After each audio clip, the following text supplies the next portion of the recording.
നമുക്കൊപ്പം അതിഥി doctor LC Oommen psychiatrist ആണ്. അവർ ചേരുന്നുണ്ട്.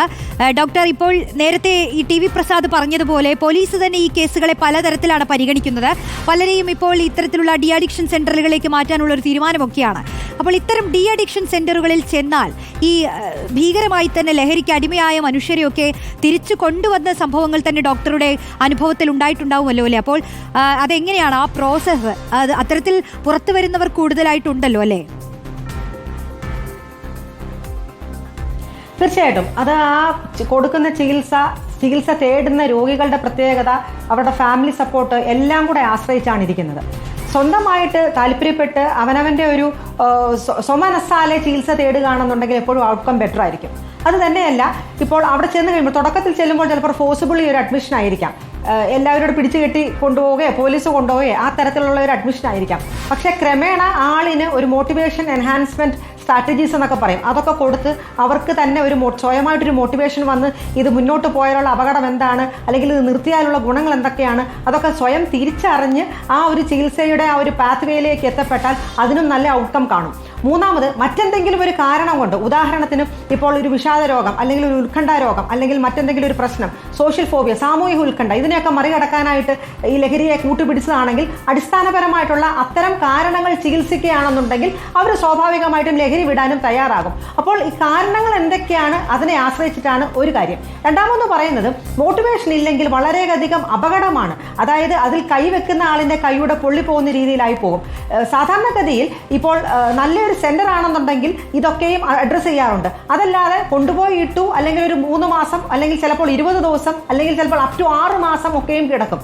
എല്ലാവരെയും കൂടെ ഒരുമിച്ച് ജനറലൈസ് ചെയ്ത് എല്ലാവർക്കും ഒരേ തരത്തിലുള്ള ഒരു ചികിത്സ, ഒരു ലഹരി വിമുക്തി എന്നുള്ള ലക്ഷ്യം വെച്ച് കൊടുക്കുകയാണെന്നുണ്ടെങ്കിൽ അത് പലപ്പോഴും അപകടങ്ങൾ വിളിച്ചു വരുത്തും. അത് തന്നെയല്ല, ഔട്ട്കം മോശമായിരിക്കും. കാരണം എന്തെന്ന് വെച്ചാൽ ഇത് കസ്റ്റമൈസ് ചെയ്ത് വേണം കൊടുക്കാൻ.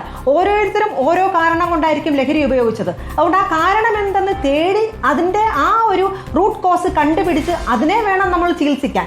അതല്ലാതെ എല്ലാവർക്കും ഒരേ തരത്തിലുള്ള ഒരു ചികിത്സാവിധി കൊടുത്ത് കുറച്ച് ദിവസം അവിടെ പൂട്ടി അടച്ച് ഇട്ടു എന്നും കണ്ട് അവർക്ക് ഒരിക്കലും ഒരു മനമാറ്റം വരുത്തില്ല. ഇതിനാദ്യം വരേണ്ടത് അവനവനൊരു മനമാറ്റം വരുത്തുക എന്നുള്ളതാണ്. ഈ മനമാറ്റം വന്നെങ്കിൽ മാത്രമേ അവർ ചികിത്സയോട് സഹകരിക്കുകയുള്ളൂ. അല്ലാതെ നമ്മൾ നിർബന്ധപൂർവ്വം എത്രയൊക്കെ ചെയ്താലും അത് അവർ പുറത്തിറങ്ങുമ്പോൾ അതിൻ്റെ പണ്ടത്തേതിൻ്റെ പിന്നത്തേതാകും എന്നുള്ള നമ്മൾ മലയാള ഭാഷയിൽ പറയുന്നത് പോലെ ആ തരത്തിലുള്ള ഒരു പെരുമാറ്റ പ്രശ്നം കാണിക്കുകയും അതിനെക്കാട്ടിലും ഭീകരമായിട്ടൊരു സാഹചര്യത്തിൽ പോവുകയും പക സൂക്ഷിച്ച് ആര് പോയി അഡ്മിറ്റ് ആക്കിയോ അവരോട് പക തീർക്കുകയും ചെയ്യും. അതിന് ഏറ്റവും വലിയ ഉദാഹരണമാണ് കൊച്ചിയിൽ തന്നെ പള്ളുരുത്തിയിൽ സംഭവിച്ച ഒരു സംഭവം.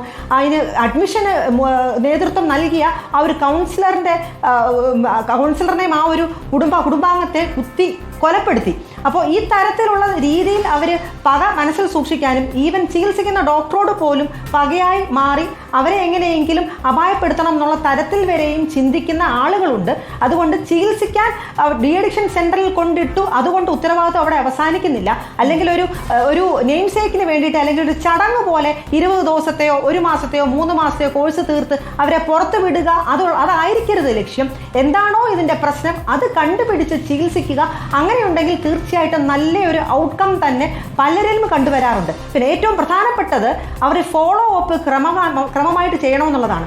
വന്നു ആ ഒരു സൈക്കിളിൽ കയറി അവർ നിർത്തി അവർ പുറത്തേക്ക് ഇറങ്ങി സമൂഹത്തിൽ എത്തപ്പെട്ടു. പക്ഷേ ഇതിന് ഫോളോ അപ്പ് ആവശ്യമാണ്. കാരണം ചിലപ്പോൾ ഇത് ആശ കുറയ്ക്കുന്ന മരുന്നുകൾ ഉണ്ടാകാം, അല്ലെങ്കിൽ അവർക്ക് വീണ്ടും ഇത് വരാതിരിക്കാനുള്ള ആ ഒരു ടെൻഡൻസി കുറയ്ക്കുന്ന മരുന്നുകൾ ഉണ്ടാകാം, അവരുടെ മൂഡ് നിയന്ത്രിക്കുന്നതിനുള്ള മരുന്നുകൾ ഉണ്ടാകാം. ഇതൊക്കെയും ചിലപ്പോൾ കുറച്ച് നാളത്തേക്ക് കൂടെ കണ്ടിന്യൂ ചെയ്യേണ്ട ഒരു ആവശ്യം ഉണ്ടായിരിക്കാം. അല്ലെങ്കിൽ ചിലപ്പോൾ കൗൺസിലിംഗ് സെഷൻസ് തുടർമാനമായി OP ബേസിസിൽ കണ്ടിന്യൂ ചെയ്യേണ്ട ആവശ്യമുണ്ടായിരിക്കാം.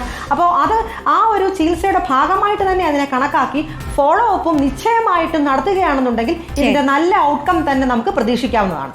ശരി, എന്തായാലും ഡോക്ടർ പറഞ്ഞ കാര്യങ്ങളൊക്കെ ശ്രദ്ധയിൽ വെക്കേണ്ടതാണ്. പ്രത്യേകിച്ച് വീടുകൾക്കകത്തുമൊക്കെ എല്ലാവരും ശ്രദ്ധിക്കേണ്ടതാണ്. വീടുകൾക്കകത്ത് മാത്രവുമല്ല, ഈ പൊതുസമൂഹം തന്നെ കേട്ടിരിക്കേണ്ട ചില കാര്യങ്ങളാണ് ഡോക്ടർ എൽസി ഉമ്മൻ പങ്കുവച്ചത്. നന്ദി ഈ ഘട്ടത്തിൽ നമ്മളോട് ഈ വിഷയങ്ങൾ സംസാരിച്ചതിന് ഡോക്ടർ.